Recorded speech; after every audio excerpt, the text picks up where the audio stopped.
জাকাত কত টাকা হলে ফরজ হয়? এর উত্তর হলো, কেউ যদি 52.5 ভরি রূপা এটা অথবা রূপার সমমূল্যের সম্পদ, নগদ অর্থ, ব্যাংক ব্যালেন্স অথবা ব্যবসার মাল, যে পণ্য কেনা হয়েছে বিক্রির জন্য, এরকম কোনো মাল যার কাছে আছে যেটার মূল্য দাঁড়ায় 52.5 ভরির সমান, এইরকম সম্পদের মালিক যদি কেউ হয় এবং সেই সম্পদ তার কাছে 1 বছর থাকে, তাহলে 1 বছর পর ওই সম্পদের বাজার মূল্য হিসেব করে 1 বছর পর 2.5% জাকাত দিতে হবে, অর্থাৎ লাখে 2,500 টাকা।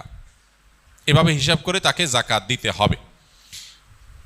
বর্তমানে রূপার যে বাজার দর সেটা হিসাব করলে প্রায় 2.25 লাখ টাকার কাছাকাছি হয় 52.5 ভরি রূপার দাম।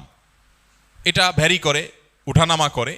একেবারে খুব রিসেন্ট যে এখন 2026-এর ফেব্রুয়ারি মাস চলছে, এই সময়টাতে রূপার যে বাজার দর আছে সেটা হিসাব করে দেখা গেছে যে 2.25 লাখ টাকার কাছাকাছি। এক্সাক্ট আপনি যখন দিবেন রূপার দরটা জেনে নিয়ে যে 52.5 ভরি বা 52.5 তোলা রূপার দাম কত, সেটা হিসাব করে যদি দেখেন যে এটা আপনার সম্পদ এই পরিমাণ হয়ে গেছে, তাহলে সবটুকুর জাকাত দিতে হবে। এমন না যে এর অতিরিক্তটা জাকাত, বরং সবটুকুর জাকাত দিতে হবে।